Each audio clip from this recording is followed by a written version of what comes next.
souls, ascending souls, transforming souls.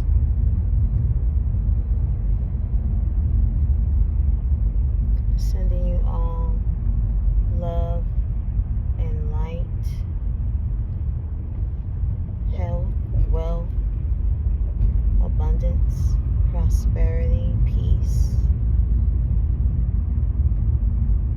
healing on your earthly journey.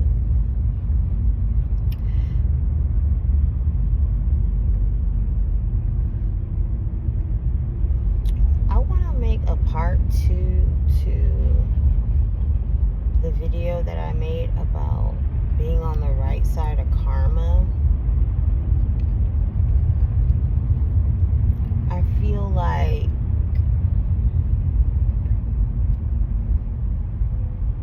there are some misconceptions on what karma involves. Karma involves more than just creating drama or chaos in one's life maliciously, intentionally. It involves way more than that. That's like the extreme aspect. But there are other scenarios that can determine whether or not you are on the right side or the good side of karma. It just involves are you making the best and highest decisions for yourself and everyone involved? Are you making the best choices for yourself and everyone else involved when it pertains to life situations and scenarios? If you know you have not showed up as your best self in a situation involving yourself and someone else or others, and you do not address it or acknowledge it, whether that's directly to divine source, aka God or the universe, or the person or people directly, and you just leave it alone, sweep it under the rug, and think it's going to take care of itself. No. You can create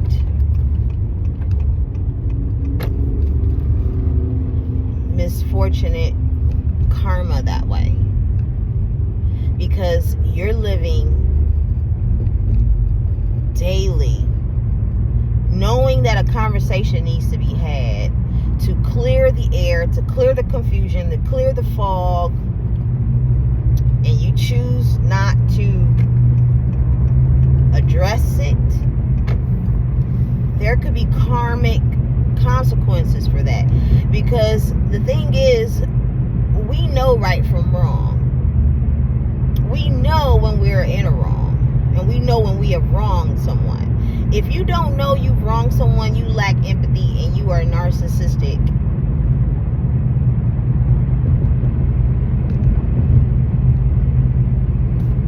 Because narcissistic people lack empathy, or they can't really empathize. They can't really feel where you're coming from, because they're not wired that way. But if you've just been living your life because you've been raised a certain kind of way, because in your environment you've seen how things are done, you've seen how people don't take accountability, they don't apologize, they don't make things right, they don't hold themselves accountable, they don't take responsibility for their actions, behaviors, thoughts, words, deeds, choices, and decisions when it involves other people, and offenses get created and offenses get made, but nothing gets made right. Nothing gets balanced out, because the universe is all about balancing things out under the scope of love, the frequency of love, to balance things out in rightness, in rightness for everyone involved. So if you've been raised a certain way, or conditioned or programmed a certain way in your growing up and in your development, and those were the examples, those were your teachers, you've been taught and conditioned and programmed to not be held accountable, not make things right, give half-ass bullshit apologies or empty apologies. There's no real, no real fairness or justice that is made. There's something wrong with that.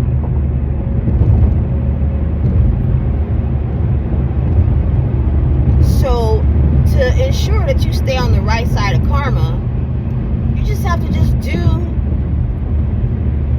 the right thing and do what is good and best and fair for everyone involved.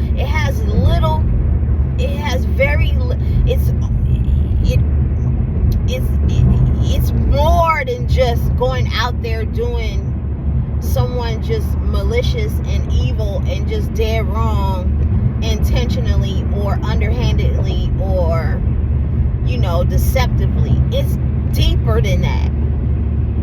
It's knowing when you need to do something right or make something right and you choose not to. When you know you're being nudged to, inspired to, you're being divinely led to speak up or act on something and you keep ignoring it. There's karmic consequences for that as well. You don't necessarily have to be out here doing people dead wrong to experience the bad side of karma.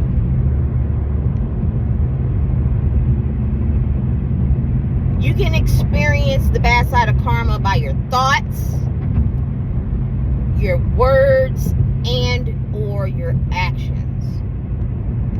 So if you're thinking nasty things towards people or towards yourself, there's consequences for that.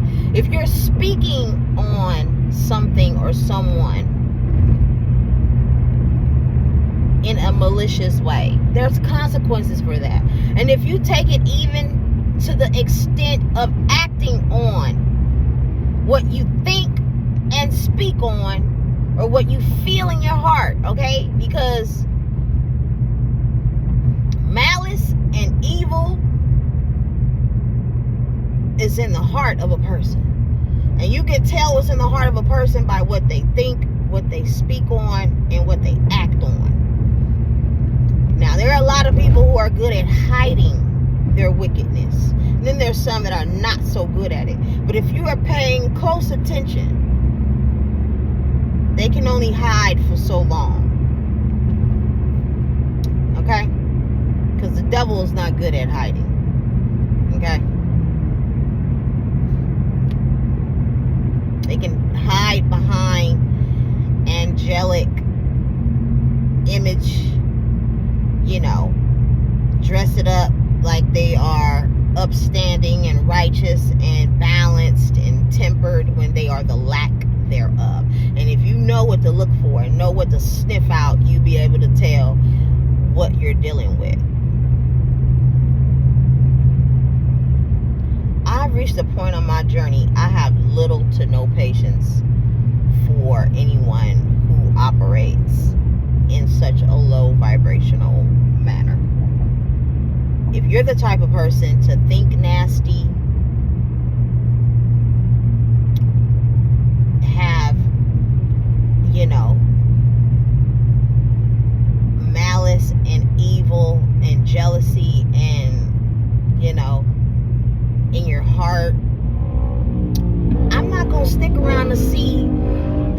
what you act on and the type of actions you take and the type of decisions you make. I'm not gonna stick around and see. I've already did the energetic mathematics to piece together the type of person and character you have.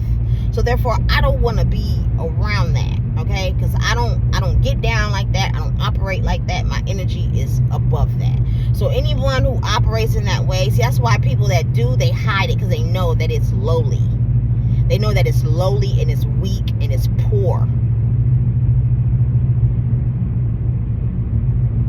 And people who have high levels of character and integrity, goodness of heart, they know that they don't match up or measure up to anyone who exemplify those types of good and loving character traits. So that's why they have to hide. They have to hide in the crevices and the corners and the cross spaces like pests, like roaches and rats and things like that. So that's why they have to present themselves in society and in the world like they're one way when they are not. Just so that they could achieve whatever benefit that they need to get out of people. Because those types of people, those types of energies, they don't manifest from having a direct connection and relationship with source, with the universe.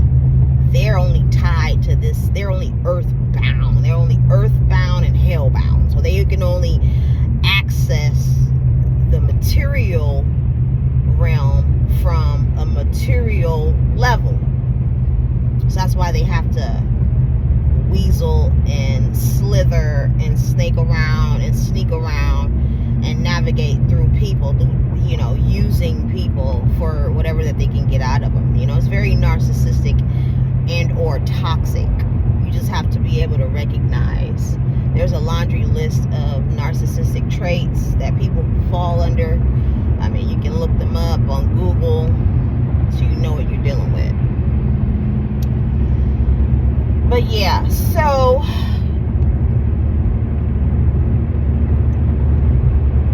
the best forgiveness or repentance, or in my opinion, the only apology is changed behavior. At this point, anyone who's offended me or wronged me in some type of way on my journey, at this point, I can care less if I get an apology. I'm so good in my own energy, in my own energetic space, in my own universe. I don't need your apology. Stay over there. Don't come over here. I don't want your apology. I would love to see you transform your life for the better. But even if you do or don't, I still don't want to have nothing to do with you. I still don't want no apology. I don't want no parts. I mean, the best and only thing that someone who has wronged another person is to transform their life for the better. Because that shows, like, you know, that separates the men from the boys, the women from the girls. It's spiritual maturity. It's vibrational, energetic maturity. It's like, oh wow, this person has really raised their vibration. They really raised themselves up with the help of the divine to get out of that immature energetic space, that limiting space, to where they can show up in a mature energy and hold themselves accountable and be responsible and take their rightful place in this beautiful, lovely tapestry of the human collective and be a part of the solution on the planet, rather than being a fucking problem and a headache and a nuisance and an annoyance and just a fucking pest.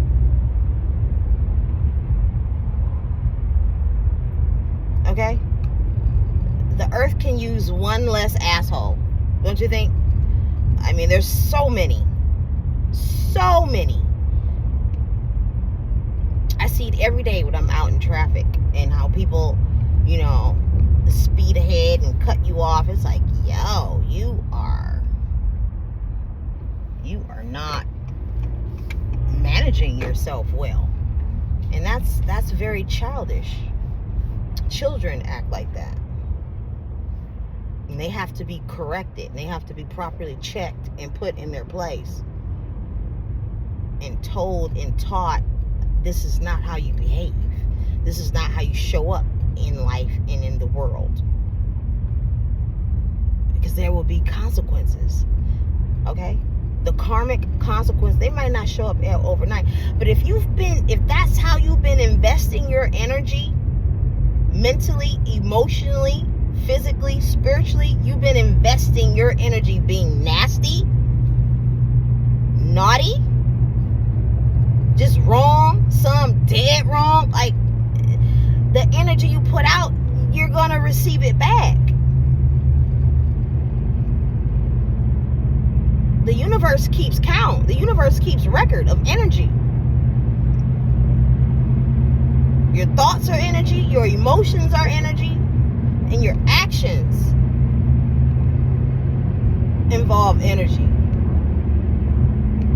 So if you're thinking jacked up, feeling jacked up, and then out here just doing jacked up behavior and making jacked up moves,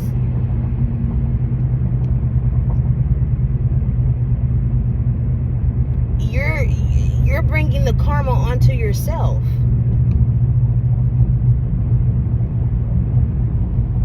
That's something to think about.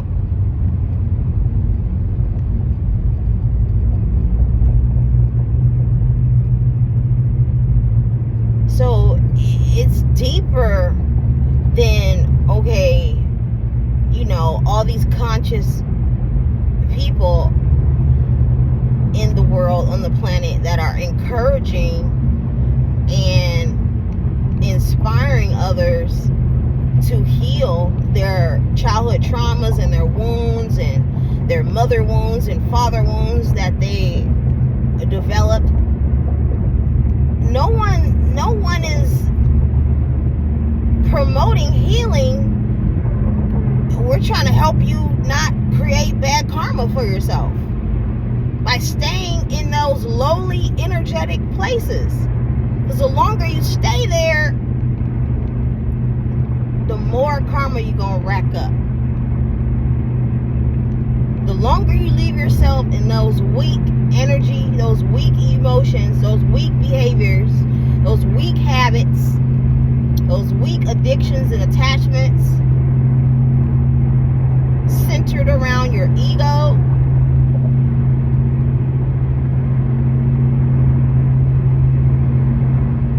because you can take a whole leap out of a pair. You can make a huge paradigm shift just by transmuting those energies, healing your emotional wounds, psychological wounds, childhood wounds.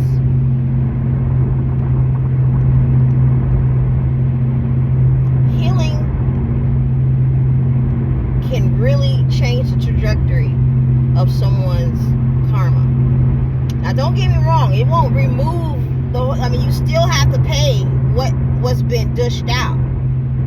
Okay, but the great thing is to know that you've transmuted your energy, so that once the payment is done, you get out of karma jail or spiritual jail, or you pay it off, and then that cycle comes to an end. You get to properly transition smoothly. You don't have to worry about it unless you revert back, but I don't see who would want to do that.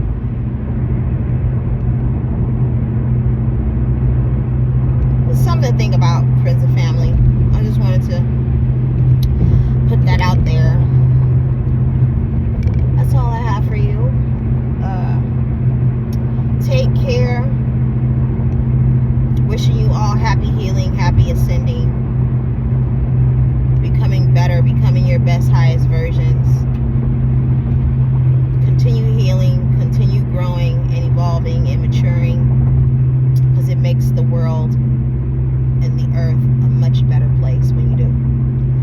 Take care. Send you all love and light. Continue to be the most healed, highest versions of you.